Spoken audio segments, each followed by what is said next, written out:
Bismillahirrahmanirrahim. Assalamualaikum warahmatullahi wabarakatuh. Rabbi shrah li sadri wa yassir li amri wahlul 'uqdatam min lisani yafqahu qawli. Baik teman-teman, kita masuk kepada episode keempat.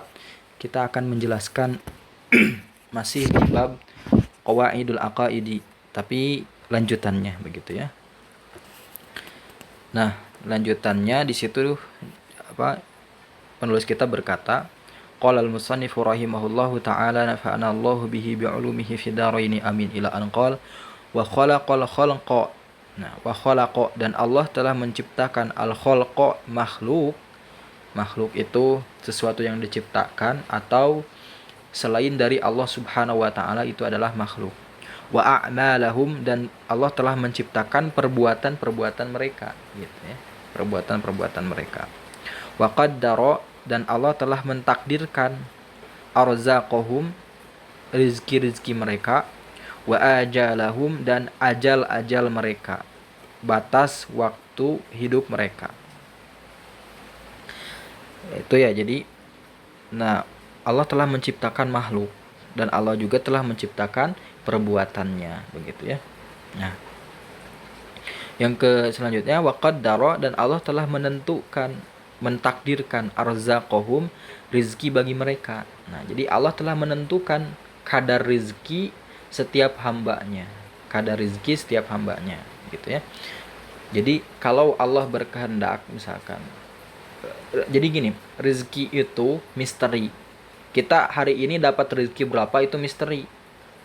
Tapi kita harus mengikhtiarkannya, mengusahakannya begitu ya. Jadi kadang rezeki itu fluktuatif gitu ya. Kadang tidak konstan tiap hari begitu, tapi kadang besar, kadang menurun begitu. Misalkan begini. Misal seorang pedagang biasanya tiap hari itu, kalau biasanya kan pukul rata umumnya dapat uang 50.000 begitu biasanya ya. Tapi suatu ketika misalkan dia itu dagang tuh dari jam 7 pagi sampai misal jam 11 siang, itu dapat 50.000 biasanya. Tapi misalkan suatu ketika dia itu baru aja dagang dari jam 7, jam 9 pagi udah dapat 150.000. Nah gitu ya. Nah itu kan misteri kan, rezeki. Umumnya dia dapat 50 sampai jam 11 itu. Tapi kenapa jam 9 itu dia udah dapat 150.000 lebih? Nah itu berarti Allah menghendakinya hari itu dia dapat rezekinya lebih begitu. Maka syukuri begitu. Nah, kata Allah misalkan Allah sudah menuliskan pada hari Senin itu dia itu akan mendapatkan rezeki 150.000 misalkan. Nah, dia itu dagang kan biasa dari jam 7 sampai jam 11. Tapi dia baru jam 9 udah dapat 150.000. Meskipun dia dagang sampai jam 12 atau misalkan sampai jam 3 sore, itu kalau Allah menuliskannya rezeki dia hari itu 150.000, ya gak bakalan nambah begitu. Sisanya sepi aja. Dari jam 9 ke atas itu sepi. Kenapa? Karena Allah memberikannya, inginnya dari jam 7 sampai jam 9 tuh dia udah hari itu tuh dapat 150.000. Nah begitu. Nah terus gini, kenapa kok misalkan saya itu kan tiap hari rata-rata dapat 50.000, tapi kenapa hari itu? Jadi pada suatu hari saya tuh nggak dapat uang sama sekali gitu. Padahal saya dagang di pasar ramai gitu. Kenapa nggak ada yang beli? Nah begitu. Itu jangan buruk sangka. Boleh jadi Allah itu ingin menunda rezeki kamu begitu. Kamu hari ini mah gak usah dapat rezeki kata Allah tuh misalkan ya. Tapi kamu berlatih sabar. Kalau kamu sabar, suatu hari saya akan istilahnya ditunaikan rezeki yang pernah tertunda. Bisa jadi gitu. Iya, kalau dia sabar. Kalau enggak kan bisa jadi Allah hukum dengan begitu dan sebagainya. Jadi gitu ya. Jadi sabar aja dulu. Gitu, sabar aja dulu. Bahkan ada seorang pedagang begini. Biasanya dia itu buka toko itu jam 8 gitu ya. Buka toko itu jam 8 dan itu sudah ada pembeli misalkan. Nah, suatu ketika dia itu mau untung-untungan, saya mau bukanya jam 6 pagi, mudah-mudahan bisa bisa dapat rezeki lebih cepat, tapi Allah inginnya jam 8. Ya dari jam 6 sampai ke jam 8 itu ya sepi, nggak ada pembeli gitu. Meskipun banyak orang yang lewat di toko itu, banyak orang yang nanya, tapi Allah ingin rezekinya jam 8, ya jam 8. Nah itu berarti waqaddara razaqahum, Allah telah menentukan rezeki mereka, kapan waktunya, di mana rezekinya, caranya bagaimana, Allah akan menentukan. Kita tinggal usaha, husnudzon, dan berdoa saja. Wa ajalahum, dan Allah telah menciptakan ajal mereka, ajal makhluk gitu. Ajal makhluk. Jadi makhluk itu sesuatu yang diciptakan begitu ya. Jadi nanti makhluk itu kalau dalam ilmu pengetahuan ada biotik dan abiotik gitu kan. Nah, itu ada makhluk hidup, ada yang benda mati. Itu makhluk juga sesuatu yang diciptakan begitu. Misal begini, kan ini umum ya, orang tuh gini. Ada orang yang bunuh diri begitu ya. Loncat dari lantai berapa. Parahnya itu tuh dia itu nggak mati begitu. Kenapa? Karena Allah belum menghendaki dia mati. Allah belum mentakdirkan pada hari itu mati. Malah menyiksa dirinya kan, malu gitu kan, nggak mati, berdarah, patah tulang, remuk dan sebagainya gitu kan. Padahal dia nggak mati. Kenapa? Karena Allah belum mentakdirkan hari itu dia mati. Tahunya dia udah sehat, jangka waktu seminggu, dia baru aja jalan-jalan. Allah menghendaki hari itu mati, ya mati, nggak perlu sebab apa-apa. Nah begitu ya. Jadi ajal itu sudah Allah tentukan.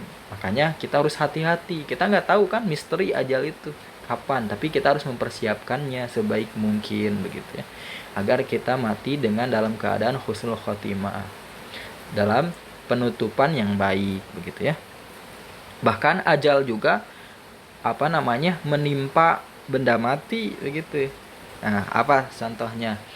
Misal gelas gitu ya. Misal gelas. Kan kita sering ya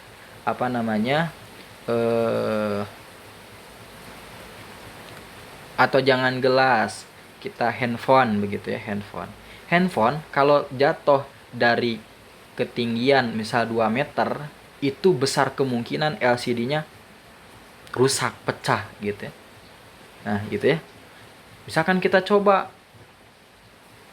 atau kita nggak sengaja nyenggol handphone, atau jatuh handphone dari saku gitu ya, prek gitu.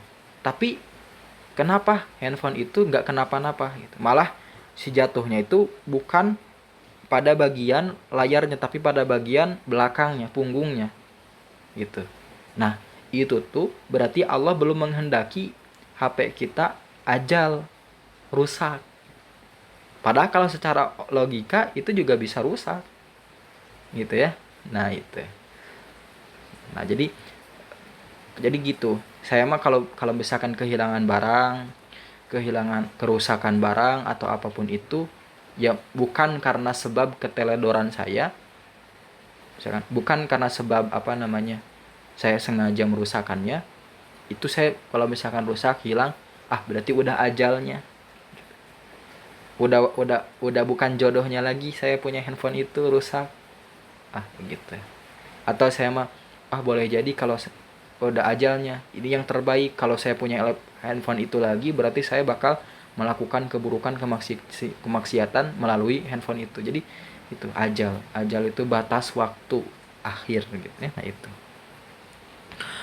la tazidu wala tanqusu. Nah jadi gitu, tidak akan bertambah, tidak akan berkurang. Jadi gitu, kalau Allah berkehendak satu hari itu dapat rezeki 150.000, ya nggak bakalan nambah, ya nggak bakalan kurang. Meskipun sejago apapun kita dagang, sejago apapun kita iklan, kalau Allah sudah berkehendak tag 150.000, ya udah nggak bakalan kurang, bakalan nambah. Ajal tadi kan, orang bunuh diri itu ingin menyegerakan ajal ya, ingin menyegerakan mati. Tapi kalau Allah belum berkehendak, nggak bakalan mati, nggak bisa disegerakan gitu. Nah kalau tadi mati, dia nggak ingin mati, tapi Allah menginginkan mati, nggak bisa diperlambat. Wala tankus, tidak bisa diperlambat atau dikurang gitu ya. Jadi rezeki maut nggak bisa dipercepat, nggak bisa diperlambat gitu. Nah gitu ya. wala yahdutsu hadithun, wala yahdutsu, dan tidaklah kejadian, hadithun suatu kejadian yang terjadi, wala yahdutsu hadithun, dan tidaklah kejadian atau fenomena yang terjadi, illa melainkan biqadaihi, atas apa, qadanya, atas kekuasaannya, wa qadarihi, dan atas ketentuannya, atas takdirnya, wa iradatihi, dan atas keinginannya. Jadi kejadian di alam dunia ini, di alam semesta ini tidak akan pernah terjadi kecuali atas qadaihi, yaitu kekuasaannya, gitu ya. Wa qadarihi, dan atas ketentuannya yang telah Allah tuliskan di Lauhul Mahfuz. Wa iradatihi, dan atas keinginannya, gitu. Nggak boleh kita menolak keinginan Allah Subhanahu wa taala. Begitu ya. Makanya yang perlu kita lakukan itu adalah berikhtiar, begitu ya. Berdoa, berhusnudzon. Gitu. Jangan musingin berapa hari ini kita akan dapat rezeki berapa.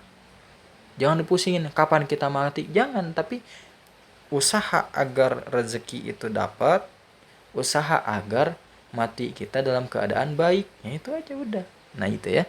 Jadi Masya Allah gitu ya. Allahu a'lam bishawab.